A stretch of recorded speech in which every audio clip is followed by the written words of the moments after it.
So let's say you're figuring out whether your bassoon that you found in the instrument room is going to be acceptable, or if you're going to need to purchase a bassoon of some kind, what bassoon are you going to buy? So there's a whole lot to look at out there, and I've compiled the best list that I could find of basic recommendations of Fox bassoons. So Fox is a really big name in the bassoon world, and so I've recommended, or I've at least explained some recommendations about a number of Fox model bassoons.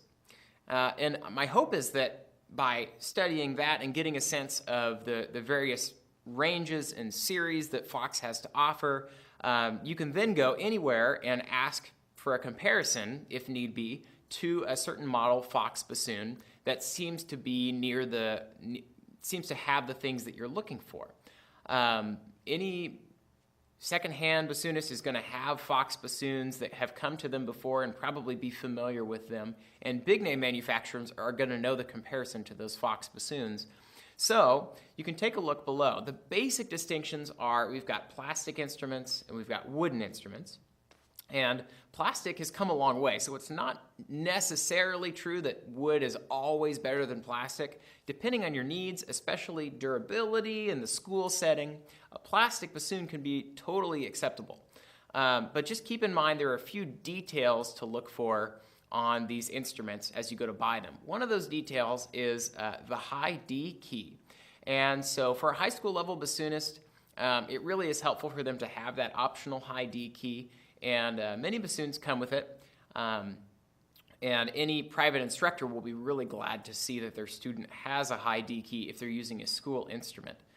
So that's one option that is very helpful. And another option is the Fox Renard Model 51 is a short reach instrument, which I mentioned in another video about picking your bassoonist. If they have real small hands, but they really want to play the bassoon, and you think they can handle it, then you can actually find a short reach bassoon that has the holes repositioned and sometimes that extra plateau key to allow someone with smaller hands to play that instrument.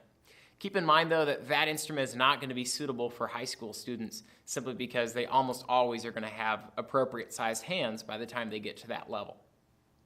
So you can decide what level of instrument you're willing to invest in, and I've also tried to summarize a little bit of information about the needs in middle school for middle school bassoonists versus the need in high school for high school bassoonists.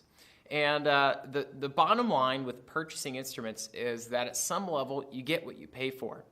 Now there are some really, really reputable dealers who are not the big manufacturing companies, but people who restore those bassoons and are total bassoon gurus and just get it ready to resell by getting it from someone else. Sometimes you can get a deal that way, basically buying a used bassoon, but just kind of buying a bassoon out of the blue without any research, obviously you're dropping a couple $1,000s. And if you're not dropping more than $3,000, chances are you're not purchasing a functional instrument. So if you do have to buy an instrument for your school supply, keep in mind it's going to be quite an investment, and you're going to need to have students who are willing to take care of that instrument. If you are evaluating an instrument that you found in your storage, you can check the list of brands below, and you can do some research online. You can also, obviously, one of the biggest helpers is to find a bassoon specialist. And I've said this a few times, but finding someone that you can either go see in person or even just call on the phone to ask questions about the bassoon will help you in a lot of situations where you're just not sure. So, those are a lot of the recommendations that I wanted to mention as far as purchasing a bassoon. When it comes to repairing a bassoon, basically keep in mind that all woodwind people are not bassoon people. You really need a bassoon repair person to take a look at your bassoon to make sure that you're going to get the correct service for that instrument. And remember, it should go in at least once per year. So those are some tips on purchasing and maintaining your bassoons. Read the list of recommendations on this page if you'd like more information. And I've tried to include a few links so that you can go look at prices and features and things like that. Happy hunting.